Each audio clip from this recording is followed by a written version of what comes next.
इस वीडियो में हम सुनेंगे पूर्व में उत्पन्न हुए मनुओं के चरित्र का वर्णन। श्री महामत्स्य पुराण के 9वें अध्याय में मनवंतरों का विस्तृत विवरण दिया गया है, जिसमें 14 मनवंतरों के देवताओं और सप्तर्षियों का विवरण प्रस्तुत किया गया है। यह अध्याय प्रारंभ होता है जब मनु भगवान जनार्दन से पूर्व मनवंतरों में उत्पन्न हुए मनुओं का विवरण प्राप्त करने का निवेदन करते हैं। मत्स्य भगवान उन्हें संक्षेप में सभी मनवंतरों का वर्णन करते हैं, देवताओं, सप्तर्षियों और उनके पुत्रों का उल्लेख करते हैं।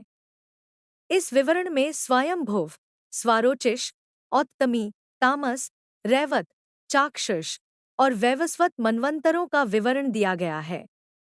इसके अलावा भविष्य के सावर्णी मनवंतर और उसके मनु का वर्णन भी किया गया है।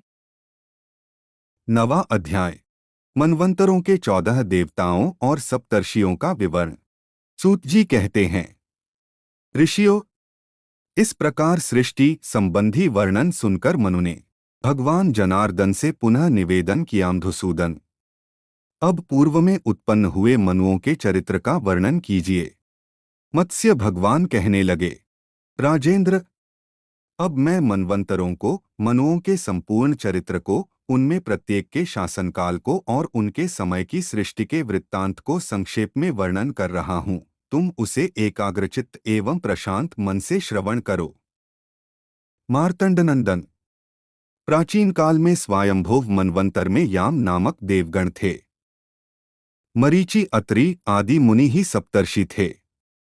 इन स्वयंभुव मनु के आग्निध्र, अग्निबाहु, सह सवन, ज्योतिष्मान, द्युतिमान, अव्य, मेधा, मेधातिथि और वसु नाम के 10 पुत्र थे, जिनसे वंश का विस्तार हुआ। ये सभी प्रतिसर्ग की रचना करके परमपद को प्राप्त हुए। यह स्वयंभुव मनवंतर का वर्णन हुआ। अब इसके पश्चात स्वारोचिष मनु का वृत्तांत सुनो।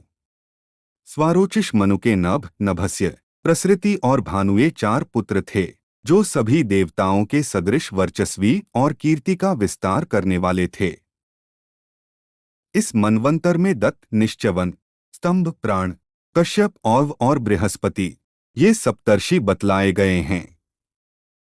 इस स्वारोचिष मनवंतर में होने वाले देवगण तुषित नाम से प्रसिद्ध हैं तथा महर्षि वशिष्ठ के हस्तीन्द्र, सुकृत, मूर्ति, आप, ज्योति, अय और स्मय नामक 7 पुत्र प्रजापति कहे गए हैं। यह द्वितीय मनवंतर का वर्णन हुआ। इसके अनंतर औत्तमी नामक तीसरे शुभकारक मनवंतर का वर्णन कर रहा हूं। इस मनवंतर में औत्तमी नामक मनु हुए थे, जिन्होंने 10 पुत्रों को जन्म दिया। उनके नाम है ईश, ऊर्ज, तर्स, शुचि, शुक्र, मधु, माधव, नभस्य, नभस तथा सह। इनमें सबसे कनिष्ठ सह परम उदार एवं कीर्ति का विस्तारक था। इस मनवंतर में भावना नामक देवगण हुए तथा कौकुरुंडी, दालभ्य, शंख, प्रवहण, शिव, सित और सम्मित ये सप्तर्षि कहलाए। ये 7 अत्यंत ऊर्जस्वी और योग के प्रवर्धक थे। चौथा मनवंतर तामस नाम से विख्यात है।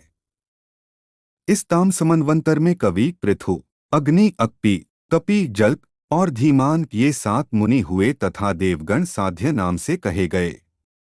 तामस मनु के अकल्मष, धन्वी, तपोमूल, तपोधन, तपोर्ति, तपस्य, तपोद्युति, परंतप, तपोभोगी और तपोयोगी नामक 10 पुत्र थे। ये सभी सदा सदाचार में निरत रहने वाले एवं वंश विस्तारक थे।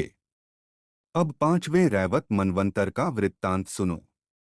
इस मनवंतर में देवबाहु, सुबाहु, पर्जन्य, सोमप, मुनि, हिरण्यरोमा और सप्ताश्व ये सप्तर्षि बतलाए गए हैं। देवगण अमूर्तर्जा नाम से विख्यात थे और सभी 6 प्रकृतियां, प्रजाएं सत्कर्म में निरत रहती थीं। अरुण, तत्वदर्शी, वित्तवान, हव्यप, कपि, युक्त, निरुत्सुक, सत्व, निर्मोह और प्रकाशक ये 10 रैवत मनु के पुत्र थे, जो सभी धर्म, पराक्रम और बल से संपन्न थे। इसके पश्चात छठे चाक्षुष मनवंतर में भृगु, सुधामा, विरजा, सहिष्णु, नाद, विवस्वान और अतिनामा ये सप्तर्षि थे तथा देवगण लेखा नाम से प्रख्यात थे। इसी प्रकार उस मनवंतर में लेखा, ऋभव, ऋभाद्य, वारिमूल और दिवौकस नाम से देवताओं की 5 योनियां बतलाई गई हैं। पहले स्वयंभुव मनु के वंशवर्णन में मैंने जैसा तुमसे कहा है कि स्वयंभुव मनु के 10 पुत्र थे, वैसे ही चाक्षुष मनु के भी रुरु आदि 10 पुत्र थे। इस प्रकार मैंने तुम्हें चाक्षुष मनवंतर का परिचय दे दिया।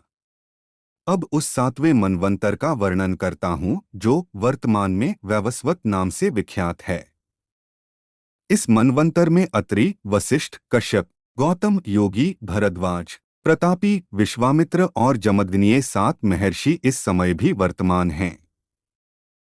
ये सप्तर्षि धर्म की व्यवस्था करके अंत में परमपद को प्राप्त करते हैं। वैवस्वत मनवंतर में साध्य, विश्वेदेव, रुद्र, मरुत, वसु, अश्विनी कुमार और आदित्य ये 7 देवगण कहे जाते हैं। वैवस्वत मनु के भी इक्ष्वाकु आदि 10 पुत्र हुए जो भूमंडल में प्रसिद्ध हैं। इस प्रकार सभी मनवंतरों में 7-7 महर्षि होते हैं जो धर्म की व्यवस्था करके अंत में परमपद को चले जाते हैं। राजर्षे, अब मैं भावी सावर्ण मनवंतर का वर्णन कर रहा हूँ।